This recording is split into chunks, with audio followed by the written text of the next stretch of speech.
सपनों को बस्ते में रख कर चले हम, उम्मीदों के पथ पर घर से चले हम।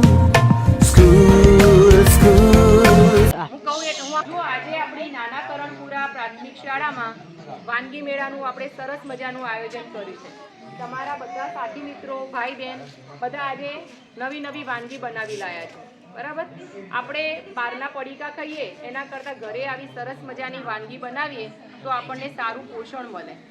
એ માટે ગ્રામજનોનો પણ ખૂબ ખૂબ આભાર કે એ લોકો પણ અહીં આવ્યા છે અને બાળકોને એમની જે કિંમત, વાનગીની જે કિંમત હોય એ આપી અને એમના જોડેથી વાનગી ખરીદે।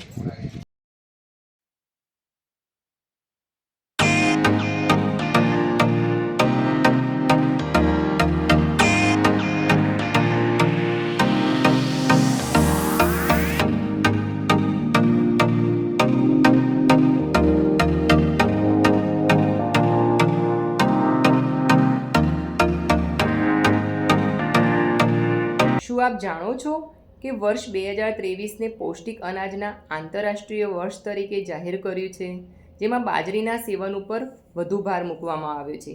બાજરો કે બાજરી, જેને આપણે સંસ્કૃતમાં પ્રિયંગુહુ, જેને અંગ્રેજીમાં પર્લ મિલેટ અને જેનું વૈજ્ઞાનિક નામ છે પેનિસેટમ ગ્લુકમ।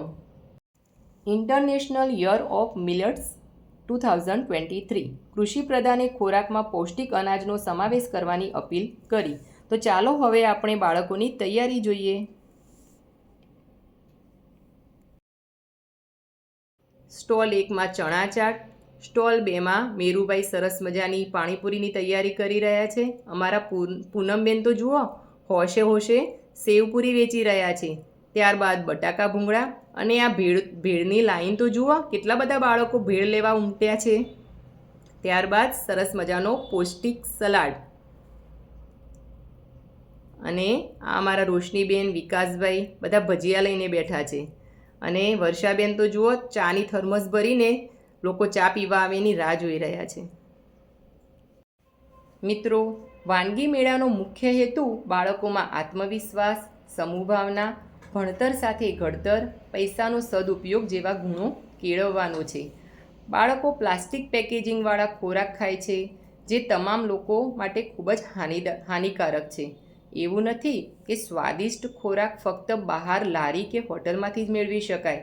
ઘરે સ્વચ્છતા અને ગુણવત્તાને ધ્યાનમાં રાખીને સ્વાદિષ્ટ ખોરાક જાતે બનાવી શકાય છે। આપણા ભારત દેશની માન્યતા પ્રમાણે ઘરમાં મમ્મી અને દીકરી રસોઈ કરતા હોય, જ્યારે દીકરાને પાણીનો ગ્લાસ પીવો હોય તો પણ એ બૂમ પાડે કે મમ્મી મને પાણીનો ગ્લાસ આપજે। જ્યારે આવા વાનગી મેળાથી દીકરાઓ જાતે રસોડામાં જઈને મમ્મીની મદદથી આવી વાનગી બનાવી શકે છે। જુઓ, તમને દેખાય છે કે આમાં દીકરાઓએ પણ ભાગ લીધો છે અને દીકરીઓએ પણ ભાગ લીધો છે। અહીં આપણને સમાનતા જોવા મળી રહી છે। તો આ એક સરસ બાબત આપણે આપણા સમાજને પહોંચાડી શકીએ। તો ચાલો મિત્રો, હવે આપણે બાળકો પાસે જઈને જોઈએ કે એમણે કેવી તૈયારી કરી છે। આજે તમે કઈ વાનગી બનાવી છે? આજે અમે ચણા જોરની વાનગી બનાવી છે। તો આ ચણા જોર ગરમ, સરસ। તો આ વાનગી બનાવવા માટે તમે શેનો ઉપયોગ કર્યો? આ વાનગી બનાવવા અમે ટામેટા, ડુંગળી વગેરે ઉપયોગ કર્યો। સરસ, ખૂબ સરસ। તમે કઈ વાનગી બનાવી છે? અમે પકોડી બનાવી છે। સરસ। આ જે પૂરી છે એ તમે તૈયાર લાયા કે ઘરે તળી છે? આ પૂરી અમે ઘરે તળી છે। સરસ। બાકી પાણીપુરી બનાવવા માટે શેનો ઉપયોગ કર્યો તમે?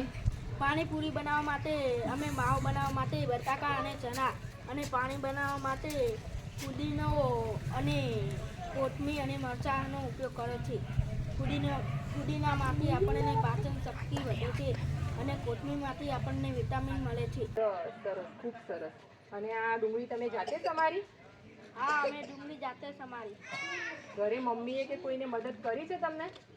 હા, અમને વસ્તુ લાવવામાં મદદ કરી છે। સરસ સરસ। કૃષ્ણા સેવ પૂરી સેન્ટર।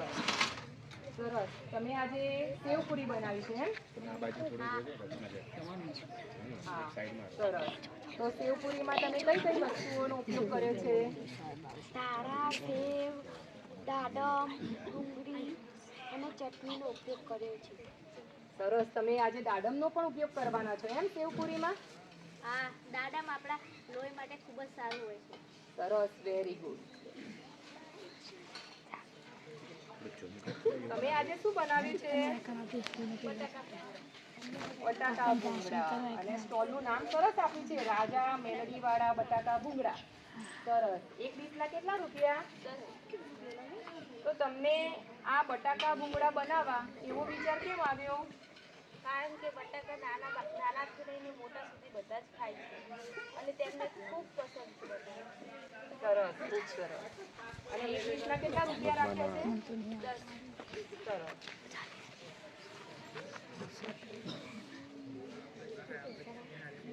તમે આજે કયો સ્ટોલ બનાવ્યો છે? ભેળ માટે શેનો ઉપયોગ કર્યો? કઈ કઈ વસ્તુઓનો તમે ઉપયોગ કર્યો છે? અમે ડુંગળી, ટમેટા, લીલા મરચાં, કોથમીર, મમરા, સેવ, ટામેટા, ચવાણું, દાડમ બધું વગેરેનો ઉપયોગ કર્યો છે. સરસ દેખાઈ રહ્યું છે હો બધી વસ્તુઓ. ખૂબ સરસ. એક ભેળની ડીશના કેટલા રૂપિયા આપશો તમે? 10 રૂપિયા. સરસ. તમે કયો સ્ટોલ કર્યો છે આજે? સલાડનું. કેમ તમને એવો વિચાર આવ્યો કે આજે અમે સલાડ જ કરીએ? સલાડ બધાને બહુ ભાવે એટલે. समझ रहे हो ना? સરસ. અને આ બધી વસ્તુઓ તમે તમારા ખેતરમાંથી લાયા કે બજારમાંથી લાયા? સરસ. અને એનો ચટપટો બનાવવા માટે તમે શું નાખ્યું અંદર? જલજીરા. સરસ. તમે આજે શેનો સ્ટોલ કર્યો છે? ભજીયા. ભજીયાનો. ભજીયા બધાને બહુ ભાવે નહીં? હા. સરસ. શેના ભજીયા બનાવ્યા છે તમે? મેથીના, ડુંગળીના, બટાકાના. સરસ. એક ભજીયાની ડીશના કેટલા રૂપિયા છે? 20 રૂપિયા. અને એ 20 રૂપિયામાં તમે બાળકોને કેટલા ભજીયા આપશો? 5. સરસ. અને સાથે ચટણી આપશો ને? સરસ. તમે આજે શેનો સ્ટોલ કર્યો છે? ચાનો. ચા. તો અહીં મને વંચાય છે કે મેલડી ગોળની મસાલાવાળી ચા. તો શું તમે ગોળની ચા બનાવી છે? હા. તો કઈ રીતે ચા બનાવી તમે કહેશો? હા. બોલો. સૌ પ્રથમ અમે પાણી લીધું, તેમાં ચા નાખ્યો અને પછી આદુ નાખ્યું, પછી તેને ઉકળવા દીધું, પછી દૂધ નાખ્યું, પછી છેલ્લે ગોળ નાખ્યું. સરસ. એટલે ગોળની ચા અમે પીવામાં મજા આવે, ઘટ્ટ બને નહીં? હા. પહેલા આપણા ગરડા લોકો શેની ચા પીતા હતા ખબર છે? હા, ગોળની. સરસ. જુઓ મિત્રો, બાળકો કેવા હળીમળીને સ્વાદિષ્ટ વાનગીઓની મજા લઈ રહ્યા છે. અને હા, આ સાથે શાળાના ગુરુજનો, અમારા મધ્યાહન ભોજનના સંચાલક અને તેમના ધર્મપત્ની પણ અમારી સાથે જોડાયા છે. જો બાળકો હોશે હોશે ખાઈ રહ્યા છે. કેટલાક બાળકો તો દોટ મૂકી રહ્યા છે કે બીજી વાનગી ક્યારે લઈ આવીએ અને ક્યારે આરોગીએ. કેવું? ચલો હવે આપણે આગળ જોઈશું કે વાનગી મેળામાં શું શું થઈ રહ્યું છે. रुको जरा, सबर करो, बोला धक्का बुक्की नहीं करने का, आराम से लेने का. हाँ. સૌ પ્રથમ હું પોતે રચના ચૌધરી, ત્યારબાદ મારી બાજુમાં શાળાના આચાર્ય શ્રી સલમાબેન, ત્યારબાદ મધ્યાહન ભોજનના રસોઈયા કેસરબેન, હિતેશભાઈ સાહેબ, સુરસી સાહેબ અને મધ્યાહન ભોજનના સંચાલક શ્રી બાબુભાઈ, અમે બધા એકસાથે આજે બાળકોએ બનાવેલી સ્વાદિષ્ટ વાનગીઓની મજા લઈ રહ્યા છીએ. सपनों को बस्ते में रख कर चले हम, उम्मीदों के पथ पर घर से चले हम, स्कूल स्कूल स्कूल चले हम.